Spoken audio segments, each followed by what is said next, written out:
Hello traders, jumpa lagi dengan saya Ika Akbarwati dalam program Fibis Weekly Sentiment Index. Kali ini kita akan kembali melihat bagaimana potensi pergerakan dari dua indeks utama Asia, yaitu indeks Nikkei di bursa Jepang dan indeks Hang Seng di bursa Hong Kong. Pada perdagangan pagi hari ini, kedua indeks berjangka tersebut cenderung mengalami penurunan. Meskipun pada perdagangan tadi pagi, indeks Hang Seng sempat dibuka pada teritori positif. Ada beberapa kondisi fundamental yang akan mempengaruhi pergerakan dari indeks-indeks berjangka Asia pada pekan ini. Dari fundamental positif dapat kita lihat bahwa nilai tukar yen terhadap dolar Amerika Serikat kembali mengalami penurunan dan pada perdagangan hari ini juga telah sempat mencapai level paling rendah sejak tanggal 17 Oktober yang lalu. Melemahnya nilai tukar yen memberikan dorongan positif bagi sektor eksportir di bursa saham Jepang, sehingga kemungkinan juga memberikan kondisi positif bagi pergerakan indeks Nikkei. Lalu dari data pekan lalu dilaporkan bahwa aktivitas sektor manufaktur global mengalami kenaikan atau ekspansi yang melampaui ekspektasi. Kondisi ini dilihat dari beberapa data PMI manufaktur yang dirilis dari berbagai belahan dunia, mulai dari Cina hingga Amerika Serikat dan juga Eropa. Meskipun demikian, ada juga beberapa kondisi fundamental negatif yang patut dicermati oleh para pelaku pasar. Yang pertama tentu saja masih seputar spekulasi bahwa The Fed atau Bank Sentral Amerika Serikat akan segera melakukan pengurangan stimulus moneter berupa pembelian obligasi pemerintah yang tadinya para pelaku pasar mengharapkan setidaknya hingga bulan Maret masih dipertahankan. Akan tetapi dengan adanya pemulihan ekonomi yang cukup solid di Amerika Serikat, kemungkinan Fed akan menurunkan program pembelian obligasinya pada bulan Desember mendatang.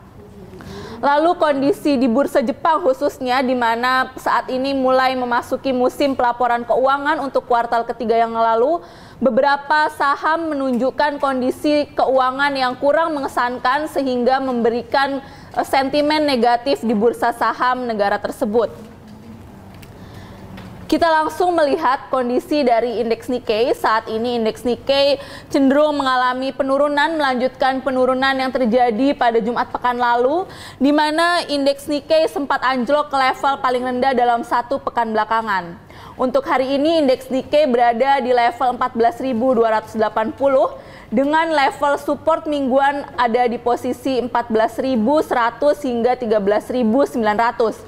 Sementara itu untuk level resistance mingguan akan ditemui pada kisaran 14.400 hingga 14.600. Untuk indeks Nikkei dapat kita cermati saat ini kondisi fundamental maupun teknikal cenderung mengalami pergerakan atau kondisi yang bearish. Untuk satu pekan ke depan diperkirakan secara teknikal indeks Nikkei masih berpotensi untuk mengalami tekanan bearish, sedangkan secara fundamental masih cenderung bearish lemah, di mana melemahnya nilai tukar yen juga masih berpotensi untuk tidak sustainable. Sementara itu untuk indeks Hang Seng saat ini sempat mengalami pembukaan yang positif tetapi sudah kembali turun ke teritori negatif. Saat ini indeks Hang Seng berada di level 23.237 dan akan menghadapi level support mingguan pada kisaran 23.100 hingga 22.800. Sementara itu untuk level resistance mingguan akan ditemui pada kisaran 23.500 hingga 23.700. Untuk indeks Hang Seng sendiri secara teknikal memang berada di dalam kondisi yang bearish, meskipun secara fundamental sudah cenderung bullish. Kondisi Hang Seng ini kemungkinan satu pekan ke depan lebih didorong oleh kondisi dari fundamental, sehingga kemungkinan bullishnya masih cukup besar, di mana memang ekonomi Cina saat ini menunjukkan pemulihan yang cukup memuaskan. Fibis Research juga akan merilis data outlook untuk tahun 2014 selama bulan November ini. Untuk kondisi dari indeks sendiri ada beberapa event yang patut dicermati oleh para pelaku pasar, terutama berkaitan dengan kemungkinan pergerakan indeks pada tahun 2014 mendatang.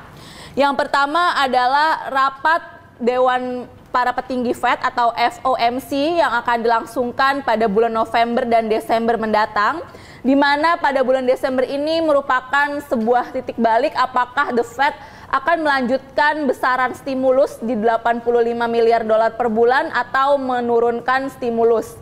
Ini adalah sebuah event yang tentu saja ditunggu-tunggu oleh para investor di seluruh dunia. Kemudian rilis data PMI manufaktur dari Cina dan Amerika Serikat untuk bulan November dan bulan Desember juga tentunya akan diamati oleh para pelaku pasar terkait dengan apakah memang pemulihan ekonomi di kedua negara tersebut sudah berkesinambungan. Lalu juga pertemuan para petinggi Partai Komunis Cina, di mana pertemuan ini akan membahas mengenai strategi kebijakan ekonomi dan juga reformasi ekonomi di negara tersebut. Demikian Fibis Weekly Sentiment Index untuk pekan ini, semoga bermanfaat, tetap semangat investasi dan salam Fibis.